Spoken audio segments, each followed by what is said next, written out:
अपनी एक्सपेंशनिज्म की पॉलिसी को आगे बढ़ाते हुए चाइना ने अपना नेक्स्ट टारगेट बनाया है आर्कटिक को। तो चलिए डिस्कस करते हैं आखिर चाइना को आर्कटिक में इतना इंटरेस्ट क्यों है। आर्कटिक सर्कल से 400 किलोमीटर नॉर्थ में एक छोटा सा नॉर्वेजियन टाउन है जिसका नाम है कर्किन्स।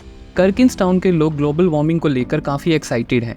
दे are hoping that after the melting of Arctic ice इनका छोटा सा टाउन एक बड़ा और इम्पोर्टेंट शिपिंग हब बन सकता है अगर चाइना इस नए रूट का यूज करता है for shipping its goods to Europe. Russia claim करता है 53% of the Arctic coast line. However Ukraine war और वेस्टर्न सैंक्शंस की वजह से रशिया के लिए अपने आर्कटिक गोल्स को मेंटेन कर पाना काफ़ी मुश्किल है और इसी को देखते हुए आर्कटिक में एंटर करते हैं दो नए players, United States and China. Arctic hold करता है nearly 13% of the world's undiscovered oil and 30% of the natural gas resources.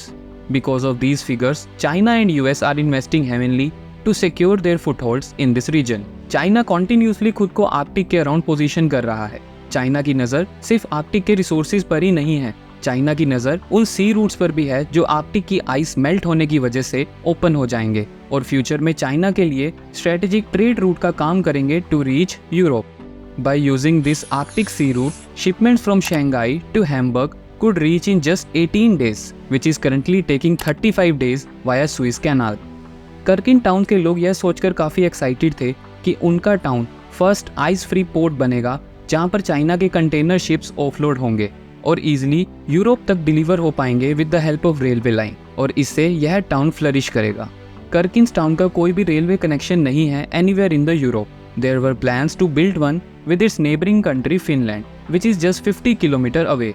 But Russia की यूक्रेन में हुई इन्वेजन से फिनलैंड की गवर्नमेंट ने इस प्लान से टोटली बैकआउट कर लिया है because Kirkenes is just 15 minute drive from Russian border और फिनिश अथॉरिटीज कोई भी रेलवे लाइन बिल्ड नहीं करना चाहती which would be so close to Russian border.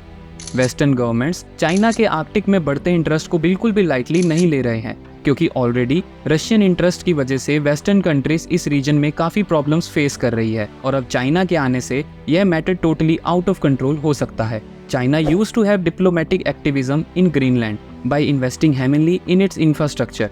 Greenland एक ऑटोनोमस टेरिटरी है of the kingdom of Denmark. Washington based एक think tank का कहना है कि अमेरिका और डेनमार्क ने चाइना की ग्रीनलैंड में ह्यूज इन्वेस्टमेंट्स को ब्लॉक करना स्टार्ट कर दिया है जिससे चाइना का इन्फ्लुएंस अब ग्रीनलैंड में पहले से काफ़ी कम हो गया है। Greenland is very sensitive to America because it holds American airbase with missile warning and space surveillance systems.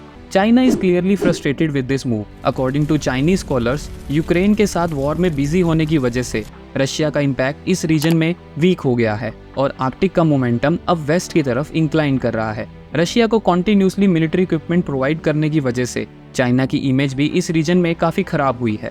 People are treating China as an ally of Russia. Russia more than half of the Arctic shore line को control करता है लेकिन फिर भी China इस सी root का use नहीं कर पाता क्योंकि रशिया अपनी आइस ब्रेकर शिप्स के लिए हेविली चार्ज करता है और शिपर्स इस रूट पर कॉन्टिन्यूसली ट्रैवल नहीं करते। They only sail on this route when the temperature in Arctic is bit warm than usual. But now China is investing heavily in Russia and both are once again trying to establish their presence in Arctic.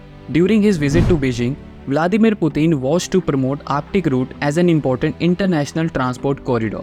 So what do you think? China और Russia का यह Arctic plan successful हो पाएगा या फिर America एक बार फिर से इसे ब्लॉक करने की कोशिश करेगा? Do let us know your views in comment sections. Thank you and have a nice day.